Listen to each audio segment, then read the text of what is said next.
Assalamualaikum warahmatullahi wabarakatuh. Bertemu lagi dengan saya di mata kuliah metodologi penelitian baik di akuntansi maupun manajemen. Setelah ujian tengah semester yang sudah kita hadapi kemarin, ada beberapa hal ya kemarin kalau tidak salah sudah disampaikan di dalam ujian tengah semester, yaitu Anda suruh milih artikel maupun skripsi. Nah, setelah itu Anda juga disuruh untuk memilih konsentrasi, kira-kira pilihan dua ya, kira-kira Anda pilih konsentrasi apa. Tapi saya masih menemukan beberapa konsentrasi-konsentrasi yang mungkin belum begitu tepat ya untuk jurusannya. Misalkan akuntansi, masa milih manajemen pemasaran. Nah, itu sebenarnya perlu diperbaiki dulu ya. Jadi akuntansi ya audit, keuangan dan seterusnya. Kalau manajemen ya pemasaran, SDM dan seterusnya seperti itu. Maka dari itu nanti ke depan tolong lebih diperhatikan kembali, kalau bisa untuk pemilihan konsentrasi harus sesuai dengan jurusannya masing-masing. Oke, sebelum kita mulai untuk materi kali ini, ada beberapa hal yang perlu saya sampaikan dulu kepada teman-teman. Yang pertama, jangan lupa untuk desain penelitiannya sudah mulai disiapkan. Jadi seperti podcast sebelum-sebelumnya sudah kami sampaikan juga bahwasannya untuk tugas akhir nanti atau untuk pengganti ujian akhir semester nanti teman-teman harus membuat nama desain penelitian. Nah, mulai dari judul sementara, tujuannya apa, rumusan masalahnya apa, variabelnya apa saja, dan seterusnya itu tolong segera disiapkan. Karena eee, nanti di pertemuan ke-11, 10, 11, sampai 14 nanti kita akan ambil beberapa dari teman-teman untuk kita revisi atau kita akan telaah dari desain penelitian yang teman-teman buat, seperti itu. Oke, kita mulai untuk materi hari ini. Untuk pertemuan kali ini kita akan membahas tentang instrumen penelitian uji instrumen. Jadi di pertemuan sebelumnya kita sudah sampai ke metodologi penelitian. Nah, untuk pertemuan kali ini kita lebih membahasnya berkaitan dengan pengujian alat analisisnya. Nah, yang pertama yaitu berkaitan dengan instrumen penelitian. Oke. Pertama ya perlu difahami dulu pengertian dari definisi instrumen itu apa. Instrumen atau alat pengumpul data adalah peralatan yang digunakan untuk memperoleh, mengelola, dan menginterpretasi. Menginterpretasi informasi itu maksudnya menjelaskan berkaitan dengan informasi dari para responden yang dilakukan dengan pola pengukuran yang sama. Jadi instrumen penelitian ini dirancang dengan satu tujuan dan tidak bisa digunakan pada penelitian yang lainnya. Jadi biar tidak bisa direplikasi atau duplikat oleh penelitian lain, maka kita harus ada namanya instrumen atau alat pengumpul data. Nah, instrumen yang telah tersedia pada umumnya adalah instrumen yang sudah dianggap baku. Jadi artinya biasanya kalau teman-teman ada instrumennya, definisi variabel biasanya itu alat ukurnya, indikatornya itu sebenarnya sudah baku, ya. Dalam mengumpulkan data variabel-variabel tertentu. Jadi kalau sudah tersedia maka demikian instrumen baku telah tersedia untuk mengumpulkan data variabel penelitian, maka kita dapat langsung menggunakan instrumen tersebut. Jadi kalau misalkan sudah tersedia, maka kita nggak perlu membuat baru lagi. Karena apa? Kita langsung pakai saja karena instrumen bakunya telah tersedia. Misalkan kayak rumus mencari ROA gitu ya, yaitu laba setelah pajak dibagi dengan total aset misalkan. Nah, itu sudah baku. Nah, tinggal kita langsung gunakan saja itu. Jadi kita nggak perlu membuat kembali kayak gitu kan. Dengan catatan bahwa teori yang dijadikan landasan penyusunan instrumen tersebut harus sesuai dengan teori yang diacu dalam penelitian kita. Ingat, seperti yang kita sudah bahas sebelum-sebelumnya, kita jangan sampai lupa yaitu sumbernya atau referensinya untuk dicantumkan. Biar tidak rancu ya, dan harus konsisten dan harus relevan dengan penelitian sebelumnya. Selain itu, konstruk variabel yang diukur oleh instrumen tersebut juga sama dengan konstruk variabel yang hendak kita ukur dalam penelitian kita. Jadi harus sama ya, variabelnya kayak apa, terus kemudian alat ukurnya apa, harus konsisten, harus sesuai gitu. Jangan sampai antara alat ukur satu dengan yang lainnya itu berbeda. Akan tetapi jika instrumen yang baku belum tersedia untuk mengumpulkan data variabel tersebut, peneliti harus membuat sendiri kecuali itu alat ukurnya belum ada sebelumnya, maka peneliti itu boleh membuat sendiri.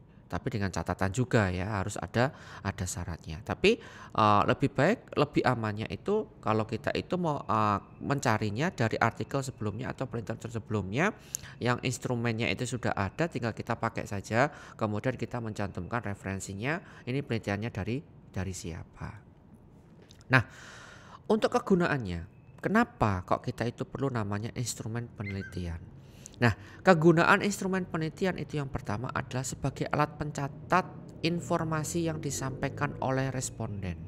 Jadi ini sebenarnya dijadikan sebagai tolak ukur ya dari para responden.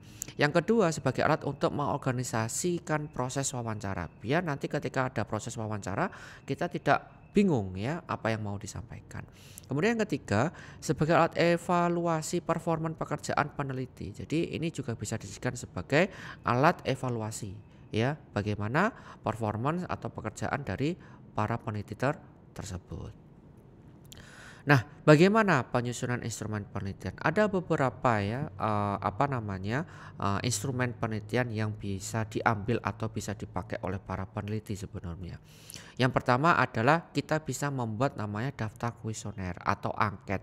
Nah, ini biasanya sebelumnya dari variabel tertentu, kemudian ada indikatornya. Dari indikator tersebut itu dibuatkan namanya kuesionernya atau perdaftar pertanyaannya, yang bisa dijadikan sebagai acuan ya, acuan oleh peneliti yang diberikan kepada responden bagaimana dia menjawab, yang datanya nanti bisa digunakan untuk alat analisisnya. Nah, daftar kuesioner adalah serangkaian pertanyaan yang diajukan kepada responden mengenai objek yang sedang diteliti, baik berupa pendapat, tanggapan, ataupun dirinya sendiri. Seperti yang sudah saya jelaskan tadi di awal, bahwasanya kuesioner itu memang berupa daftar pertanyaan, atau kita istilahnya itu adalah angket ya, yang bisa dipakai oleh para responden untuk mengetahui untuk mengetahui jawabannya. Bisa berupa pendapat, bisa berupa tanggapan, ataupun dirinya sendiri. Sebagai suatu instrumen penelitian, maka pertanyaan-pertanyaan tidak boleh menyimpang dari arah yang ingin dicapai. Jadi kalau bisa itu indikator-indikatornya sudah jelas, kemudian pertanyaan pun juga jelas. Jangan sampai menyimpang atau apalagi sudah tidak sesuai dengan apa yang dijadikan sebagai rule-nya ya, rule of game-nya gitu. Yang tercermin dalam rumusan hipotesisnya. Daftar pertanyaan yang diajukan mampu menyaring informasi yang dibutuhkan oleh responden. Jadi kalau bisa itu daftar pertanyaan-pertanyaan itu yang diajukan adalah yang mampu menyaring informasi. Apa yang diinginkan oleh peneliti atau researcher untuk mencari informasi dari para responden. Jangan sampai itu tidak sesuai ya, tidak sesuai dengan apa yang ditanyakan, apa variabelnya, jawabannya pun juga nanti akhirnya pun juga tidak sesuai dengan apa yang diharapkan. Oke, pertanyaan yang diajukan untuk responden harus jelas rumusannya, sehingga peneliti akan menerima informasi dengan tepat dari responden. Sebab responden dan pewawancara dapat menginterpretasi makna suatu kalimat yang berbeda dengan maksud peneliti, sehingga isi pertanyaan justru tidak dapat dijawab. Jadi artinya kalau kita itu ingin merumuskan sebuah pertanyaan, itu harus jelas rumusannya kayak apa, sesuai enggak ya. Nanti makanya kuesioner yang dibuat ya, daftar pertanyaan dibuat itu nanti ada pengujiannya, ada uji instrumennya, bisa berupa uji validitas maupun uji reliabilitas. Prinsip-prinsip pemilihan instrumen penelitian itu ada beberapa. Yang pertama, prinsip utama pemilihan instrumen adalah memahami sepenuhnya tujuan penelitian. Jadi sebenarnya dalam pemilihan instrumen itu kita harus memahami terlebih dahulu apa tujuan dari penelitian tersebut.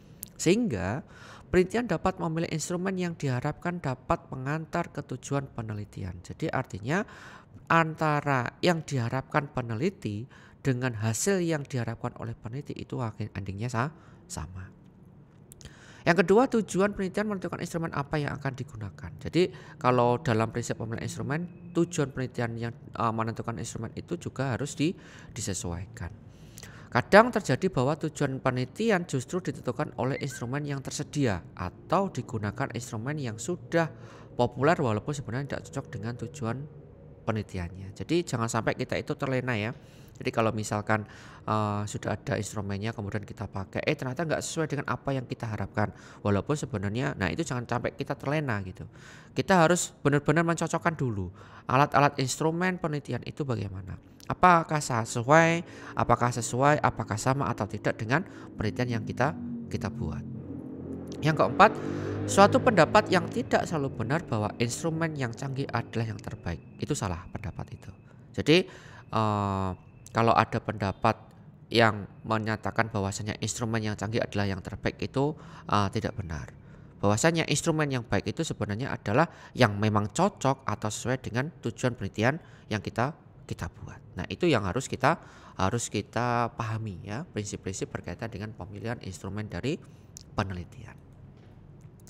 Untuk pedoman umum yang digunakan dalam pemilihan instrumen khususnya bagi peneliti pemula itu ada beberapa hal yang perlu diperhatikan. Yang pertama, pakailah instrumen seperti yang telah digunakan oleh penelitian terdahulu. Jadi khusus untuk yang peneliti pemula kayak teman-teman yang ingin membuat skripsi maupun artikel itu dalam menggunakan instrumen itu kalau bisa itu menggunakan instrumen yang sudah dipakai oleh penelitian terdahulu. Artinya apa? Yang sudah teruji validitas sama reliabilitasnya. Kita kemungkinan besar atau kemungkinan kecil itu terjadi kesalahan dalam pemilihan instrumen. Yang kedua, buatlah daftar instrumen seperti yang telah tersedia, kemudian dikategorikan setiap instrumen sesuai dengan input yang diperlukan dan output yang dihasilkan, baru kemudian dipilih yang paling sesuai. Jadi yang paling utama lagi dalam membuat pedoman umum dalam pemilihan instrumen, selain tadi menggunakan instrumen dari penelitian terdahulu, kita bisa membuat daftar instrumen dari penelitian terdahulu, kemudian kita memilih dan memilah ya, kira-kira mana yang paling sesuai. Nah, jadi itu cara yang paling efektif sebenarnya. Ya, dengan cara kita mengumpulkan beberapa alat instrumen, dari beberapa alat instrumen tersebut kita jadikan sebagai pedoman, kemudian kita pilih yang paling sesuai yang mana. Nah, yang paling sesuai itulah yang akan kita jadikan. Agar apa? Agar instrumen yang kita pakai itu nantinya itu endingnya itu akan sesuai dengan tujuan dari penelitian itu sendiri. Seperti itu. Nah, kita sudah mulai masuk ke uji validitas. Jadi maksudnya setelah penelitian instrumennya sudah jelas ya, indikator-indikator sudah jelas, instrumen sudah jelas, ataupun daftar pertanyaan pun juga sudah jelas, sekarang kita masuk ke uji validitas.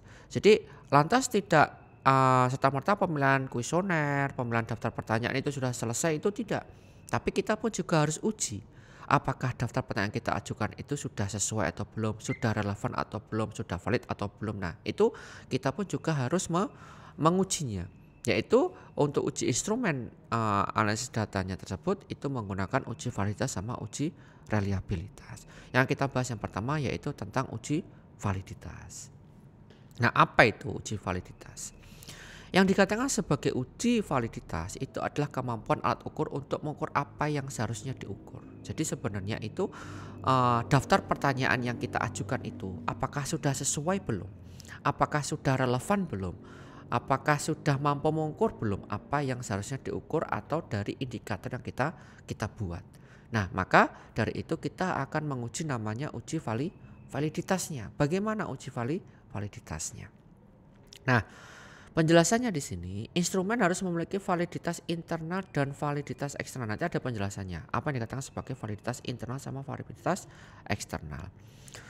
Yang pertama yaitu berkaitan dengan validitas internal, yaitu atau rasional, yaitu bila kriteria yang ada dalam instrumen secara rasional atau teoritis telah mencerminkan apa yang diukur atau dikembangkan menurut teori yang relevan. Jadi artinya selain kita menguji validitas internal dan eksternal, kita perlu namanya validitas secara rasional ya, atau dikatakan sebagai validitas internasional. Ini menguji bagaimana instrumen secara rasional atau secara teoritis itu sudah mencerminkan apa yang sudah akan diukur. Nah, seperti itu. Dan itu pun juga tidak serta-merta kita membuat pertanyaannya itu asal-asalan, tidak. Tapi pun juga akan mengacunya dari teori yang relevan. Validitas eksternal yang kedua, yaitu adalah kriteria yang di dalam instrumen disusun berdasarkan luar atau fakta-fakta empiris yang telah ada, yaitu biasanya dikembangkan dengan fakta empiris. Jadi maksudnya yang pertama berkaitan dengan validitas internal sama eksternal, kita sudah menguji secara teori dan secara empirisnya bagaimana. Kalau sudah teruji, makanya dibilang tadi di awal bahwasanya sebaiknya memang kita itu mengambil instrumennya dari penelitian terdahulu yang sudah teruji, baik itu secara teoris maupun secara empiris. Nah, itu maksudnya. Kemudian ada validitas internal instrumen yang berupa tes harus memenuhi construct validity atau dikatakan sebagai validitas construct atau dan content validity atau validitas isi. Sedangkan non-test cukup memenuhi validitas construct. Artinya memang kita juga harus memenuhi validitas construct sama validitas isinya bagaimana. Mudah dipahami, sesuai enggak alat ukurnya tersebut. Kemudian kira-kira itu multitafsir atau tidak, mencerminkan ambiguitas pertanyaan tersebut.